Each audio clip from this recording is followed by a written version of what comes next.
Dr. Jignesh sir for his remarks Yeah. on the video. Yeah.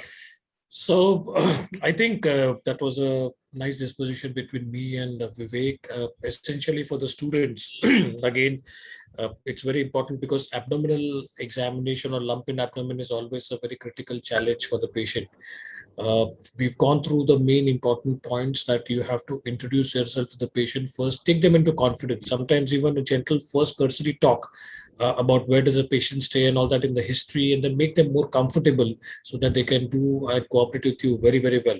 Once you have done that, because there are a lot of times you're going to touch the patient, you're going to do a lot of palpation, you're going to do percussion and all those things. So patients become uncomfortable, but take them into confidence. And I can tell you, if you take them into confidence, there could be certain signs, which you have missed, but an intelligent patient will always get back to you and tell you. And I still remember my days where the patients used to tell me कि sir ये इधर कुछ तो है वो आप देखो क्योंकि examiner is asking for that. So sometimes if you have taken them into confidence, it always definitely helps. And I'm sure each one of us has gone through that kind of a concept.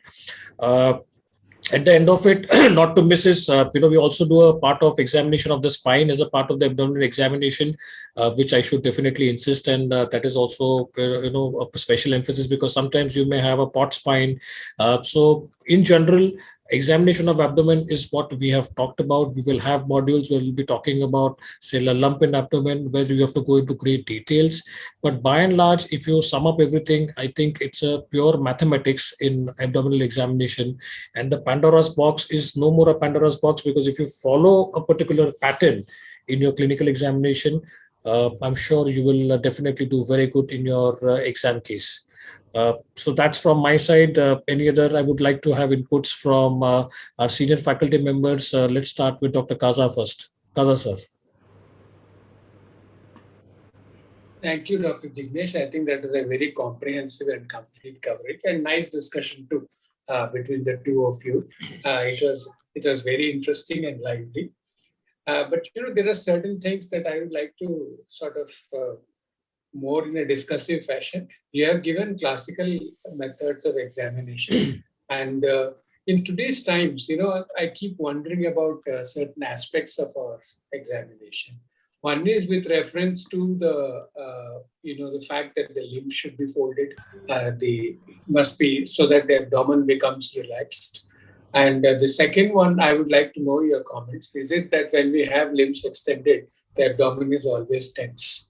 The second thing is about the examination of organs like liver and spleen. We were taught, like you have shown also, that we should go up from vertically above for the liver and we should go diagonally for the spleen.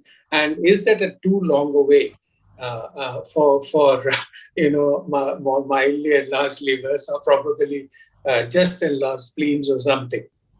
So are there any alternatives to that situation? And the third thing about the shape of the abdomen, quite often I have seen this happening in the exams also. The students' legs are being pulled on this particular thing. Maybe if we consider 3 categories instead of 2 or 1, and that is if we call it as a flat abdomen, scaphoid abdomen, distended and protuberant abdomen. If you put it into 3 categories, maybe it'll be more easier to describe the abdomen because classical scaphoids are difficult to find. Most of the time in reasonably nourished patients. So that is one other point that I had. But otherwise, the discussion has been very illuminating. It is very both lively and illuminating. And I'm sure the students would have learned a lot from this. Yes, thank you, sir. So, just quickly upon your first point, yes, what happens if you have a patient who is a muscular, a well-developed patient with a good, strong rectus abdominis, quite often it becomes difficult if you're, having a patient who is completely leg stretched. I can imagine in a protuberant abdomen where the muscle tone is weak, you can definitely go ahead and do your palpation too. Yes, sir is right that you can have those combinations. But this was a question which was, given to me in my residency days. And it took me a couple of days to go to the anatomy hall and actually find out. And then that's where, the explanation of pelvis came in. This is what happens when you relax the tension fascia lata. Because my boss used to tell me that, okay, you have flexed the hip, but why do you want to flex the knee joint? And that boggled me because the tension fascia lata then has a continuation with the core muscles. And that's where you do that.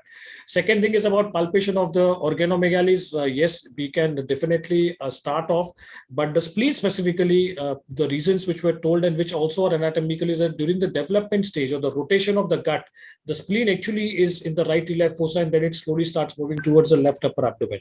Second thing is for the students, there is an attachment to the diaphragm and to the colon. So it doesn't allow, because of the ligaments, to go in that direction. And that's a natural way the spleen starts coming up into the right iliac fossa. That's the reason we'll do that. But yes, smaller splenomegalis, you also have an insinuating method, which you can go behind the patient and just tell them to do that. Or you can make a fold of the skin at the left costal margin and just try to make that bridge so that you can go into that when you're having a mild splenomegaly to palpate upon. And your rest of the points about the categories of the abdomen, I would absolutely agree, because it's always good to have viewpoints from all the examiners. You can have a flat abdomen, a scaphoid, and maybe a distended and a protruent abdomen.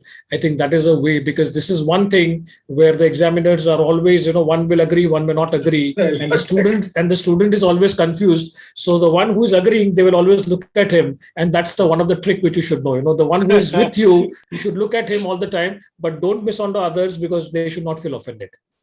Dr. Kakkar, sir, any comments from your side, sir? You did an excellent job. I would just like to add a word or two. I hope you wouldn't mind. Not at all. No examination of abdomen, as you rightly said, is complete without examination of spine. In addition to spine is supraclavicular fossa. Okay. External genitalia. And in today's era, take a patient's permission and look for internal examination, that is per rectal or per vaginal examination. And last but not the least, examination of posterior part of abdomen, especially for the renal angles, in case the kidneys are enlarged, that should be looked into, because that is also a part of abdominal examination. Absolutely, absolutely well said. So examination from the front, examination from the back, that will give you a comprehensive 360-degree about what's happening. Absolutely, point well taken. And lymph nodes, especially the left supraclavicular lymph nodes, because we know sometimes a small malignancy in the testicular area can have a metastasis in that area. So I think that covers up the entire spectrum. Dr. Geeta, any comments from your side? So just thinking, while you were doing, you divided the abdomen into 9 quadrants. So how, possibly the students also need to understand what would be the differential diagnosis. If you were to pick up a swelling, it does not necessarily have to be a hepatomegaly. If it is a umbilical swelling, it could be a mesenteric cyst. So, and mesenteric cysts can be very tricky. If it becomes very big, it can actually go into the pelvis and you may actually mistake it for an adnexal mass. So I think those differential diagnoses also need to be brought up very, very carefully. And for the supraclavicular node, yes, of course, your pancreatic malignancies, gastric malignancies, all of those can, give rise to a supraclavicular node, and that can change the stage completely. And like Dr. Kakkar said, the internal examination, I used to, actually, I should not be using the word delight, but, it's always a delight when you pick up things which otherwise would come up only on imaging. So if you were to do a per vaginal examination or a per rectal examination, you were to find a Blummer shelf. It's an enlarged gallbladder that you're feeling, and you can label her or him as a stage 4 just basis your examination, and then corroborate it with your imaging findings. So I think wonderful job, and Jignesh and Vivek, you have covered it beautifully. I think it's a treat for the students to watch things being done systematically. I think it is very, very important. You have to organize your thoughts in your mind in a very systematic fashion to be able to reproduce it every single time you lay your hands on any abdomen, or for that matter, any organ of the body. And I think you've done a great job of putting it in a supremely systematic fashion for the students to assimilate and thank you. Yeah, thank you. So in a nutshell, what sir was trying to say is, given Before the you Bayesian say love. nutshell, I have a question I do not know the answer. I would request any one of you or every one of you, you can laugh at me, who divided the abdomen into 9 quadrants? Does anybody know? I do not know. And it's surprising. We do it day in and day out, and we forget the person who did it. I do not know who did it. Maybe so that's homework for me.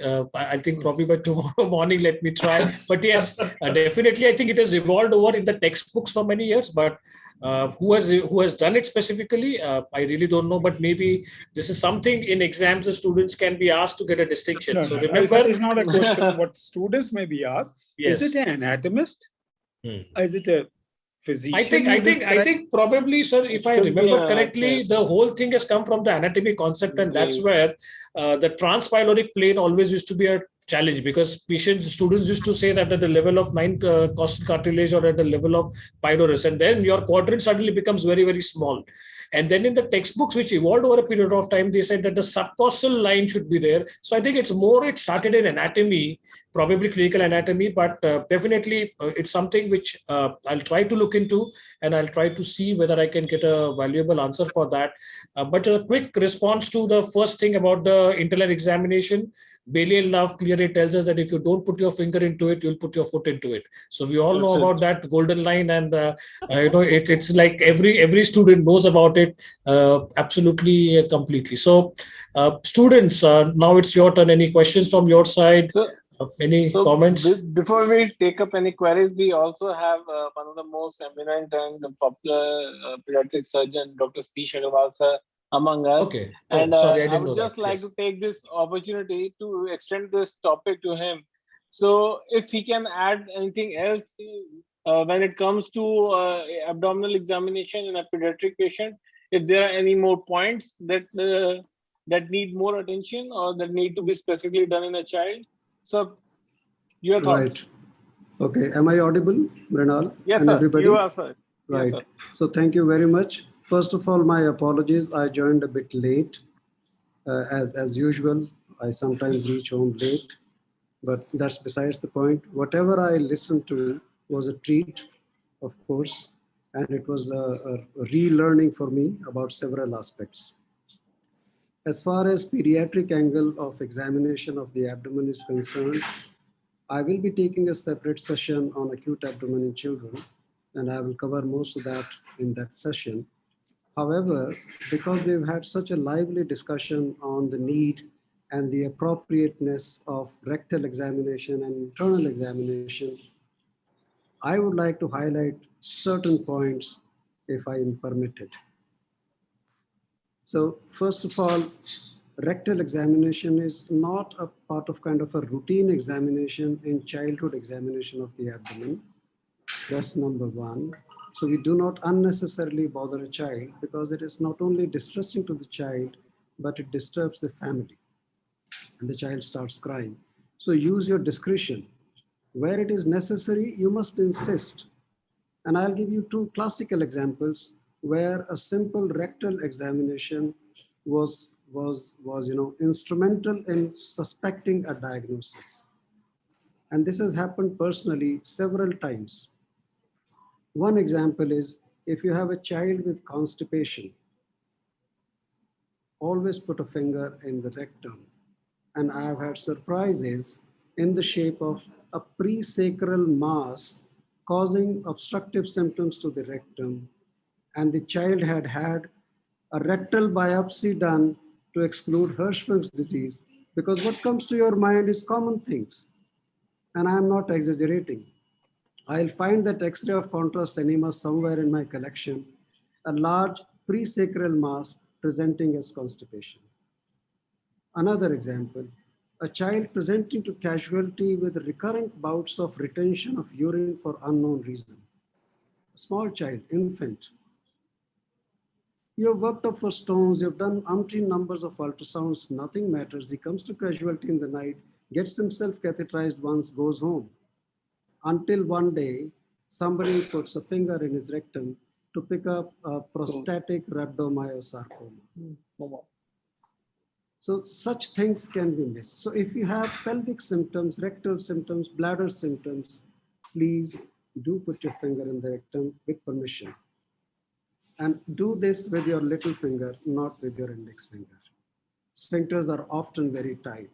Allow some time for the child to relax. Make friends with the child before you touch his abdomen. As far as examination of acute abdomen is concerned, most common example when you are suspecting appendicitis. Now, the children who have suspected appendicitis will reach a pediatric surgeon after having gone through some pediatric opinions, some ultrasounds, maybe a CT scan. Please do not look at the reports of ultrasound or CT scans. Insist on getting the examination of the child yourself. And when the child comes to you, do not expose his tummy just like that. If the child is a small child who cannot communicate with you, I prefer to examine the child while he's still comfortably resting in the mother's lap. So I'll change my position because my primary aim to exclude or to suspect appendicitis is if I can elicit some degree of peritoneal irritation in this child. It may not be in the right iliac fossa, it may be right hypochondrium, because we know that in children many a time the cecum is wandering. It may be in the right iliac fossa, and they're not very far apart as in adults. So if I put my hand and just observe very carefully what is happening to the child's face. Is he getting up from sleep? Is he wincing? Very gentle pressure on the abdomen, not on the exposed abdomen, but through the clothes while the child is still in the mother's lap. If you ask the mother to lay the child on the couch, you have lost the opportunity because the child will wake up, he will start crying, and then you are lost. So that's about, very briefly, the difference of examination of a child and adult. One question I would like to ask to every panelist here is how much importance do we give today to the finer points in the examination, say for example, colonic band of resonance. In last several years, maybe 25 years, I've never been able to elicit this sign. In fact, in children, I most often tell, at least these days, ever since corona epidemic has happened, that colons are not filled with gas, they are filled with solid fecal matter these days. They come with chronic fecal retention and not gas.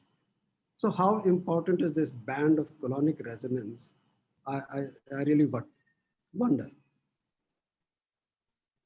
Second, I've seen several clinics where if you suspect order an ultrasound, you don't go to an ultrasonologist. The clinic itself has, the clinician has a handheld ultrasound machine. And I know urologists who carry bladder scanners to see how much urine is there in the bladder if you want to comment on post-void residue. So we are living in an era where everything is advancing. So is ultrasound becoming a part of clinical examination? That is a question. And second, do we bully students on these finer points of examination? Sometimes I just wonder, I ask myself, am I doing the same test in the OPD every day? The things that we are asking the students? So if somebody could throw light on that. Thank you.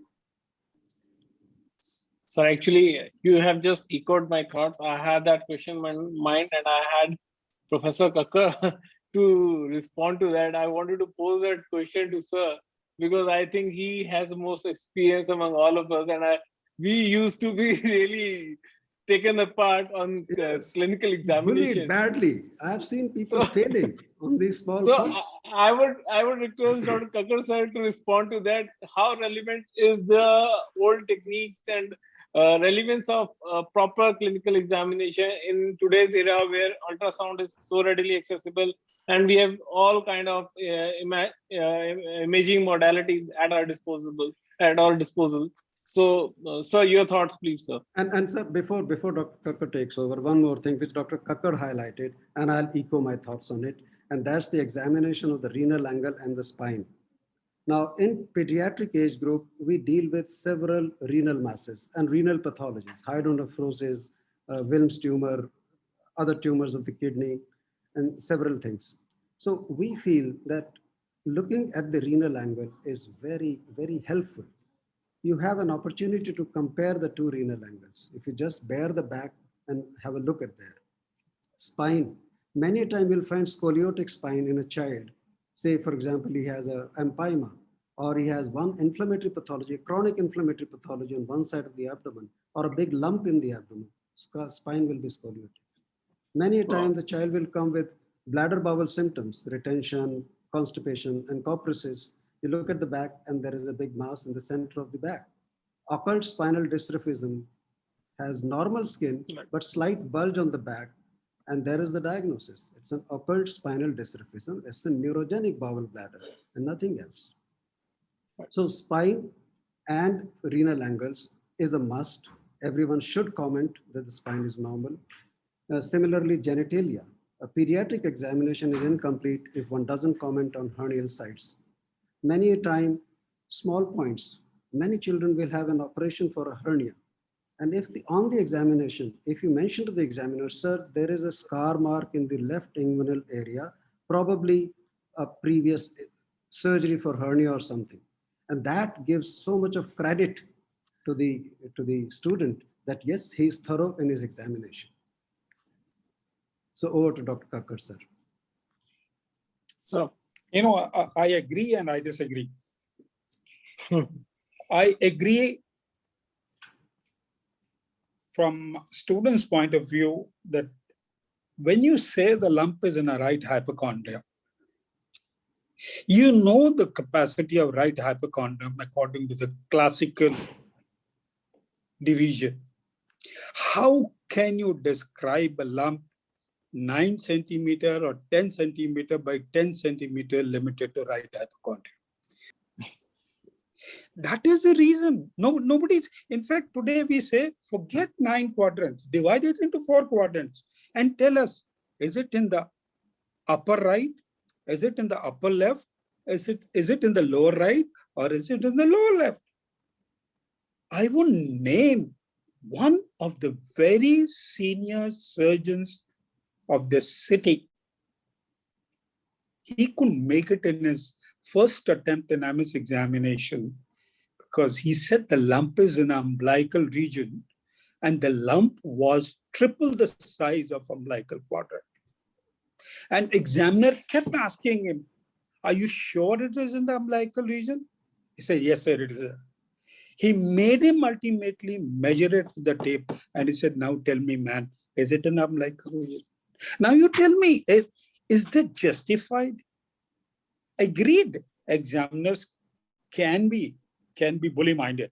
I'm willing to admit this happens.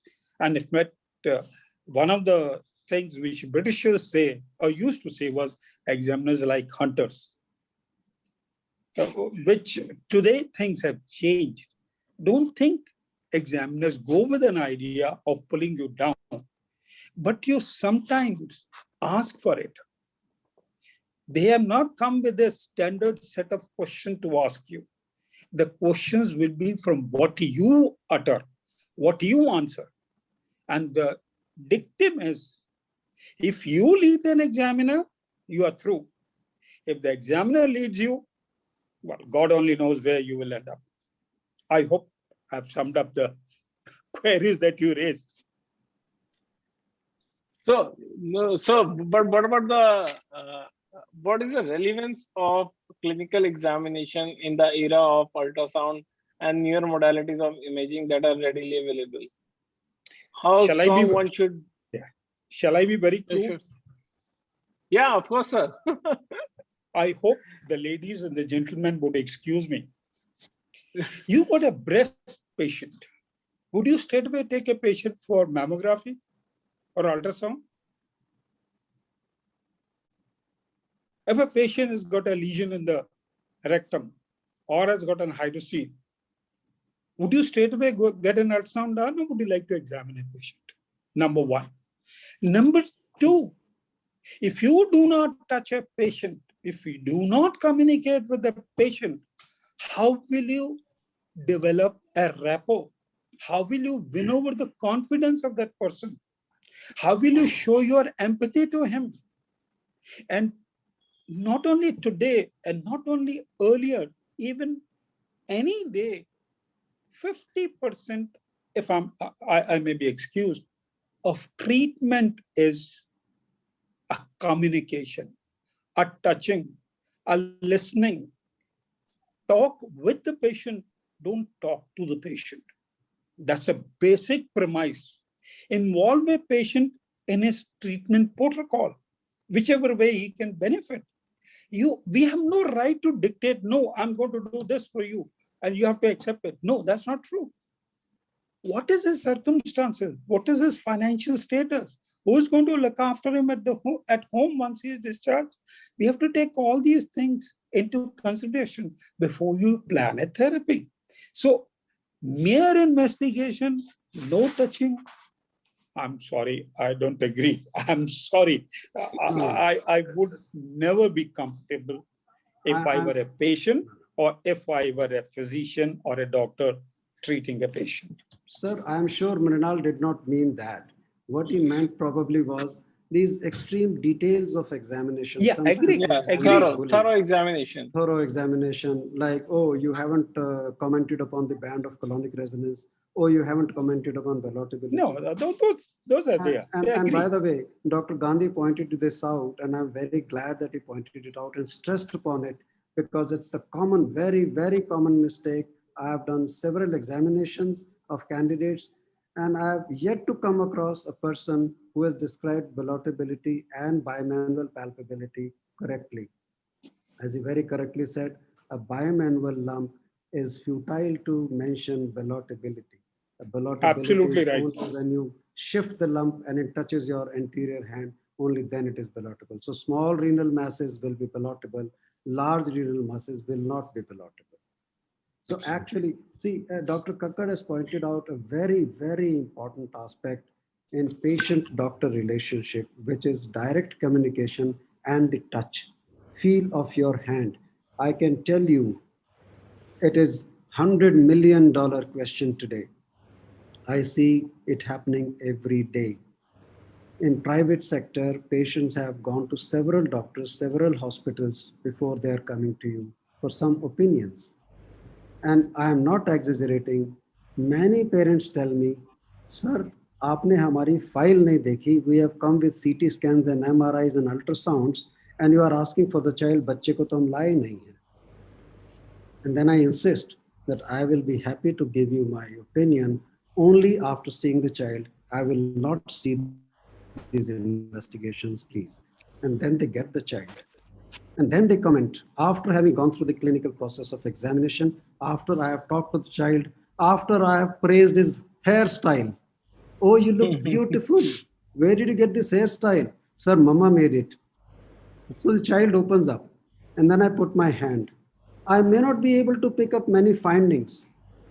I may still be inferring several things from the investigations.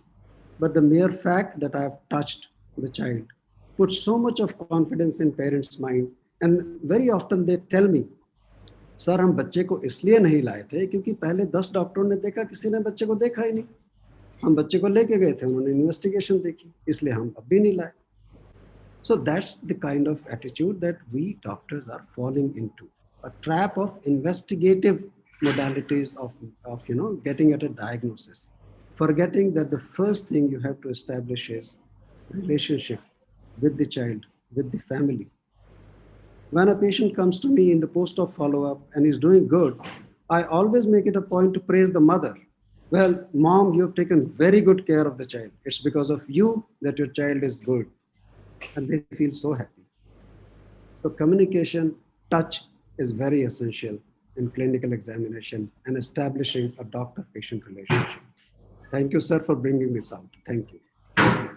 Yeah, that was the whole point of putting that up, because we wanted to put that point across to the residents that no matter what situation, you can't just omit a clinical examination, even how strong technology can be. But clinical examination is here to stay, and it will be forever, because you can pick many small and many big things just by doing an examination, which you may even miss on imaging modalities. So I think the students are really lucky here, because what you are listening to here is more than 100 years of teaching experience, more than 100 years of examination all these faculties, they are very senior. They have so what you are hearing from them is like the trade secrets of passing an examination, of what the examiners actually want to hear from you. So I would ask now Dr. Geeta to conclude the session and to just wind up and to summarize the whole evening for us. Thank you very Rinal, much. somewhere along the line, Yes. Yes, sir. Rinal, Yes, sir. somewhere Yes, sir. along the line, I'm also sitting. And I just like to make a point. You've totally forgotten the situation. You see, the point remains, I think you can border on the ridiculous if you go to either of the extremes. That means if you're too dogmatic, then also you're being ridiculous. And if you're, on the other hand, if you depend totally upon the investigation, that's also ridiculous. But then I thought this is probably not the discussion we should go to the postgraduates. They should get the classical methods which Dr. Gandhi is so beautifully outlined, actually. But the fact still remains, I think, in today's times, many of the assumptions that were made with reference to clinical examination must be reviewed. And we must bring the whole thing back into focus in today's context. It's going to happen, and it will probably enter the textbooks someday so that the examinees get the benefit. And probably, and at the end of it all, the examinee being a candidate in a nervous state of mind should get some benefit. I'm sure, sir, all the residents must be very pleased to hear that, those Yes. last words from you for the end of the session. So that would be very heartening to them. I'm sure of that. Thank you, sir. Thank you, sir, for your input. So, Dr. Geeta, ma'am, please. Thank you very much. And I also believe that examination, communication, just holding the patient's hand, and all these things are never going to go out of fashion. Because you must realize that you will go out of fashion if you were to omit these basic fundamental needs of a human being. And I also think it is a good habit to look at your investigations yourself. You don't have to be a radiologist, but putting up, I am always in this habit of putting up the mammogram film first. I don't read the report. It's just a habit that I've cultivated just to, see what I see. And there have been times when I picked up things which the radiologist missed, and vice versa also. But it's something that I think is a good habit to develop. And all these bits about, inspection, palpation, percussion has got more to do with due diligence more than anything else. It like I said, you have to be systematic in your behavior. Only then, as you grow older, you can condense it into a smaller piece and then get the same kind of information. I'm not saying that if you were to do those 4 steps only, then you get complete information. You can condense it into a smaller version which works for you. But you have to get to that point. And before that you get to that point, you have to follow due diligence. But like Dr. Kaza said, very, very important to review, because we have to spend our time and energy on things that matter and give us the maximum information, rather than trying to dwell upon possibly a replication of the information that we possibly get at step 4 instead of doing step 2 and 3. So that's what I think. So it's been a great experience today as well, and I'm sure there is more to look forward to. And I hope you have learned a lot today. And the discussion that happens on the side, I'm telling you, that's also very, very, very important, because that is what is going to shape you as a surgeon, as a human being, and also hold you in good stead as you come across patients. And especially in private practice, there is always this thing that how do you retain patients? I think there is fundamentally nothing different at all. You just have to be your normal, natural, spontaneous self. Be honest to what you do, and that honesty will shine through. Thank you very much, and have a very good night. Thank you. Thank you. Bye. Thank you, everybody. So we Just one thank. second. Thank you. So Dr. Jignesh, you have a homework. Yes, sir. I'll Nine be quadrants. grateful if you can get me Maybe the nine number. quadrants. The answer will be on the group tomorrow at the morning when you're going to have a cup of tea. Yeah, Sure. sure. So much. Thank you so much. Okay. Thank you, So sir. Good I, night. Bye bye. So Bye. on Bye-bye. behalf of Good night. Conceptual Good night. Surgery, we thank all the senior faculty, Dr. Kaza sir, Dr. Kakkar sir, Dr. Satish Agarwal sir, Dr. Geeta ma'am, Dr. Jignesh sir, for taking their time out. It's been a long day, but since everyone is here with all their inputs, with all their zeal and participation, thank you everyone. Thank Thank you you, very everyone. much. Thank Bye-bye. you. Okay, good night. Good night. Bye. Bye.